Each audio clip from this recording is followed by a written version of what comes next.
Bonjour à toutes et tous et bienvenue sur Let's Be Real en confinement. Aujourd'hui on va parler de notre confinement, comment on le vit, qu'est-ce qu'on fait, tout ça.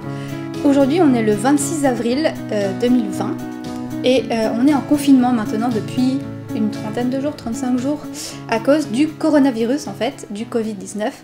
Je dis ça parce que si vous regardez cette vidéo 2021, peut-être vous avez oublié le confinement ou vous savez pas ce que c'était. Ça se trouve en 2021, on sera toujours confiné, on dira quelle naïveté. On dira ce confinement qui dure un an. La situation, déjà toi tu travailles pas, enfin tu travailles à la maison de temps en temps. Mais... Tout en étant au chômage partiel. Ouais, voilà. Et moi, toujours, je travaille pas, donc je suis toujours à la maison aussi. Clémence sort de temps en temps pour aller faire les courses.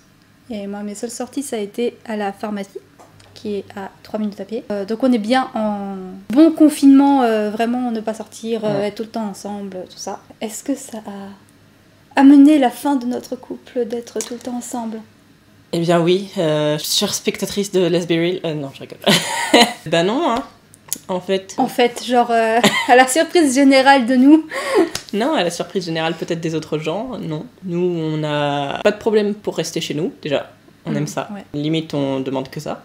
Donc, c'est un peu un vœu qui s'est exaucé d'une certaine manière.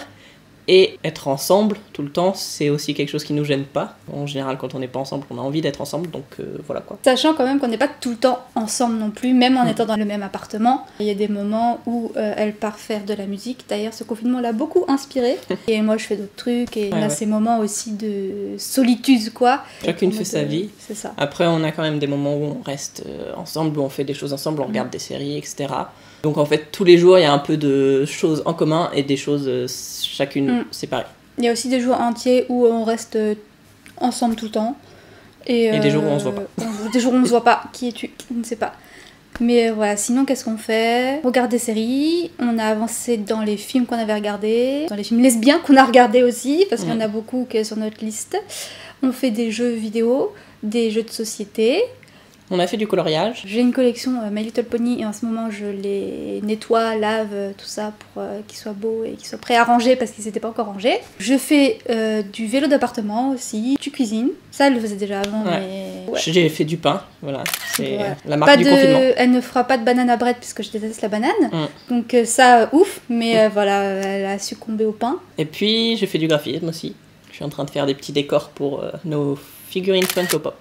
Voilà. Et du coup, en fait, pas mal de gens sur internet qui disent que c'est compliqué pour eux, pas forcément d'être à l'intérieur de chez eux, mais d'être chez eux avec telle personne, en fait. Alors, que ce soit un colocataire, je comprends, je veux dire, t'as pas forcément choisi à 100% de vivre avec la personne, mais des personnes en couple, en fait, qui en ont marre et qui disent « Oh là là, avant, au moins, quand je travaillais, j'avais pas à vivre avec cette personne H24, mais là, j'en peux plus, je commence à péter un câble et tout. » Je veux pas dire aux gens comment vivent leur couple. Il y a des couples qui vivent pas ensemble, etc. Et franchement, je comprends, c'est une façon de vivre.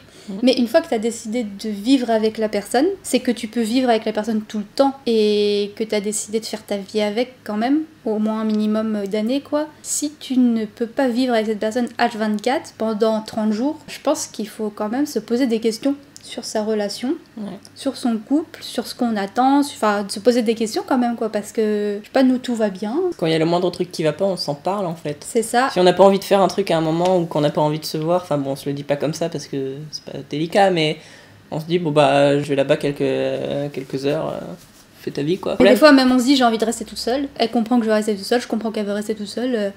C'est normal de pas vouloir être H24 comme ça, collé. Bon, voilà. Déjà en 3 ans, bientôt 3 ans d'amour, on ne s'est jamais engueulé. On a eu des désaccords, je dis pas on est toujours d'accord, mais on parle et on communique et voilà, juste on s'engueule pas. Il y a jamais de la vaisselle qui a volé ou ce genre de choses. Vaisselle, c'est précieux, ouais. À mon sens, c'est pas normal si tu ne supportes plus l'autre. À la limite, on comprend d'avoir quelques petits agacements parce que voilà, être confronté à la personnalité de l'autre beaucoup plus souvent qu'avant, on se rend compte qu'il y a des petits détails qui nous agacent et tout, pourquoi pas ? Faut pas que ce soit des choses énormes quoi, qui font que t'es à 2 doigts de finir ton couple, quoi, parce que...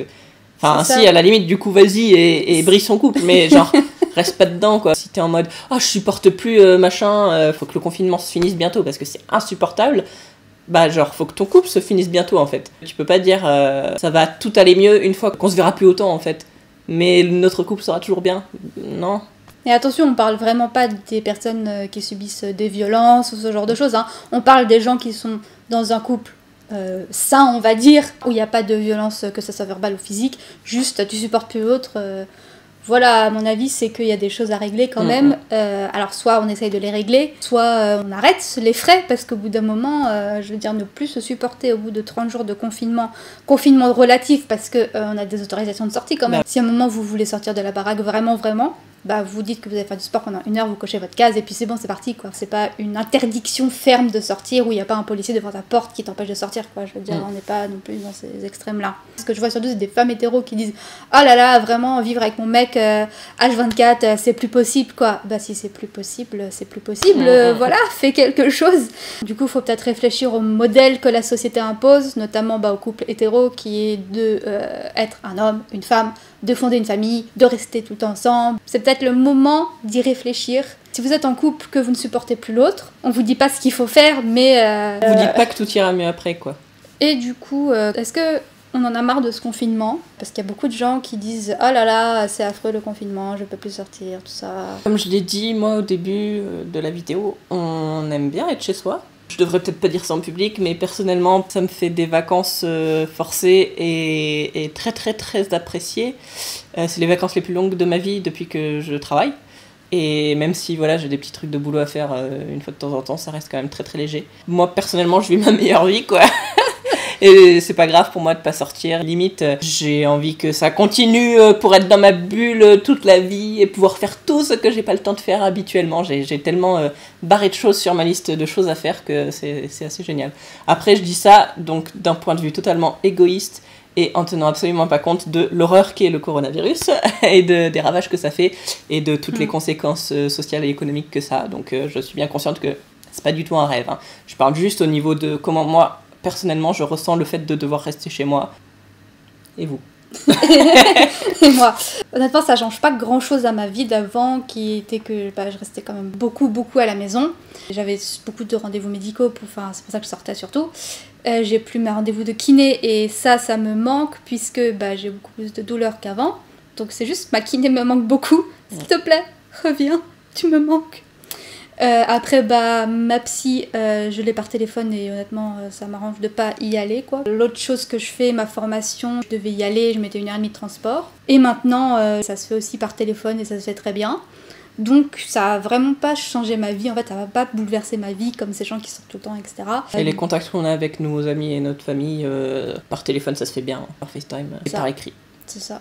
Après, c'est plus facile pour nous parce qu'on est déjà à deux. C'est sûr que pour les gens qui sont totalement seuls et qui supportent pas bien d'être seuls ou qui même d'habitude supportent mais là sont seuls pendant très très longtemps avec aucun vrai contact humain, on comprend que c'est plus difficile. Hein. Mais c'est sûr qu'on est privilégiés parce qu'on est deux, on s'aime, on est en couple depuis bientôt 3 ans, ça fait quand même un long moment. On se connaît bien donc, on n'a pas d'enfants, on n'a pas d'animaux de compagnie, on a un quand même grand appart. On n'a pas de vis-à-vis dégueulasse, enfin voilà, on est quand même dans des conditions optimales pour vivre le confinement. On a quand même conscience d'être privilégié sur ce tableau-là, on va dire. C'est même plutôt le déconfinement qui nous fait un peu peur. Les conditions dans lesquelles c'est fait, etc., un peu à la va-vite, on a l'impression. Mais bon, on verra, on n'y est pas encore. Donc voilà, c'était notre petite histoire de confinement, comme beaucoup de gens font sur YouTube, mais on voulait en parler.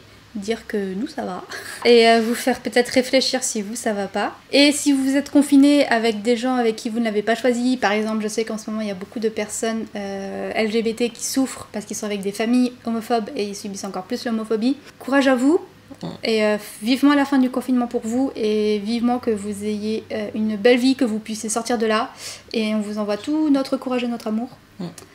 Et toutes les personnes qui peuvent pas sortir de chez elles et qui sont avec des personnes toxiques, etc., on vous envoie beaucoup de courage aussi. Sur ces belles paroles, n'hésitez pas à nous suivre. On a plein d'autres vidéos que vous pouvez retrouver sur notre chaîne. Vous pouvez nous suivre sur les différents réseaux sociaux qui sont dans la description de la vidéo ci-dessous. Et puis sur ce, à la prochaine!